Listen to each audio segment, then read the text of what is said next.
Hello all, here's my pick of the interesting news from last week, and we're looking forward in this week's selection, looking what's on the horizon or perhaps a little bit over it. Creative destruction is one of the new management buzz phrases floating around at the moment, along with gamification, which I still don't really understand. Anyway, Larry Dignan over at ZDNet is using it to describe what he believes is going to happen to the IT departments and workforce within organisations as they move to cloud services adoption for their application and compute requirements.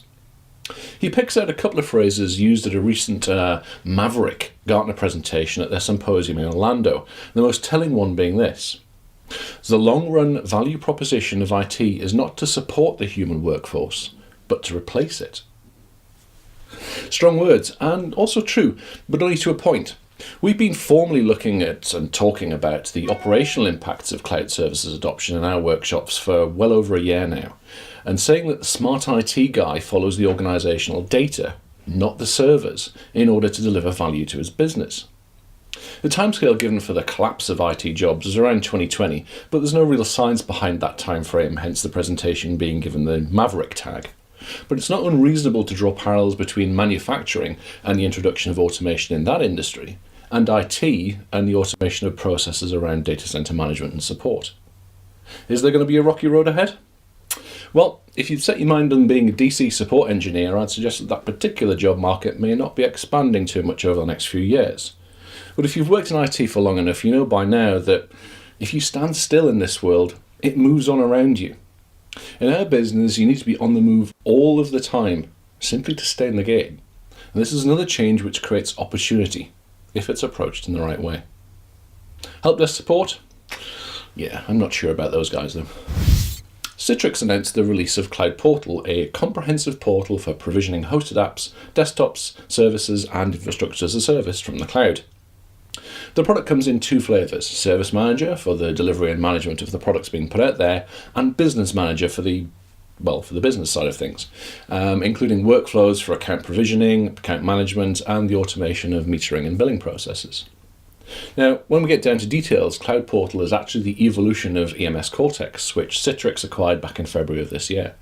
I've always liked the Cortex solution, and knowing it's been moved forward in this way is a good thing, a very good thing in my opinion. The support for the delivery of hosted messaging and collaboration using the Microsoft products in a post-HMC solution world provides service providers out there with a good solid solution for Exchange, Lync, SharePoint and CRM, which is actually tough to match from anywhere else. We align this announcement with the other announcement from Citrix, which is version 3 of CloudStack, the cloud infrastructure management environment. Again, this is the first release under the Citrix brand following that acquisition. CloudStack itself remains hypervisor agnostic. It supports Xen, it supports Hyper-V, VMware, that kind of thing. But the version 3 solution will come with Xen Server bundled. It's Citrix, I think that's fair enough. I'm liking the way Citrix are moving at the minute, and I expect we'll see a decent number of implementations being enhanced and supported with these products in the next 12 to 18 months. Cloud Portal and CloudStack details can of course be found over at citrix.com. Amazon's security was called into question by a team of German researchers in a paper they published last week, this is according to Technology Review. They claim to have found vulnerabilities in the AWS messaging system used to automate the creation and deletion of VMs on demand. The problems identified have been fixed by Amazon, who also disputed claims that there was any user information at risk. The attack surface, that being the interface used to manage the environments, is a vulnerable point in any solution as it provides the entry point needed to change the customer's environment by design. Of course, authentication and encryption should be layered up to prevent unauthorized access to such an interface.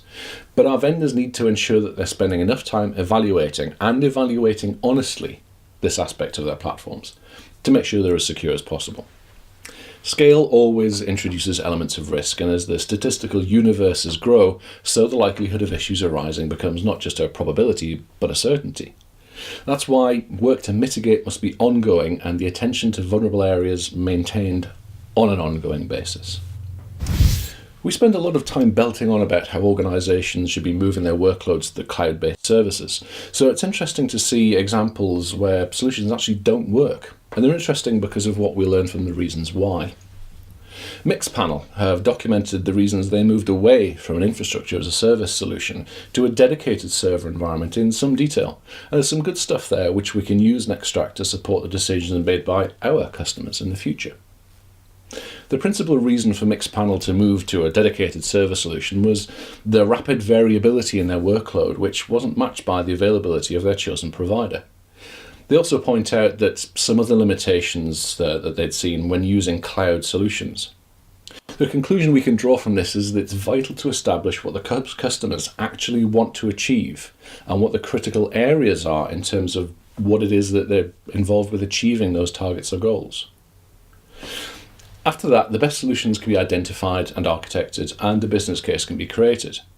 Could Mixpanel's requirements have been delivered using cloud solutions? Yeah, I'm convinced that they could.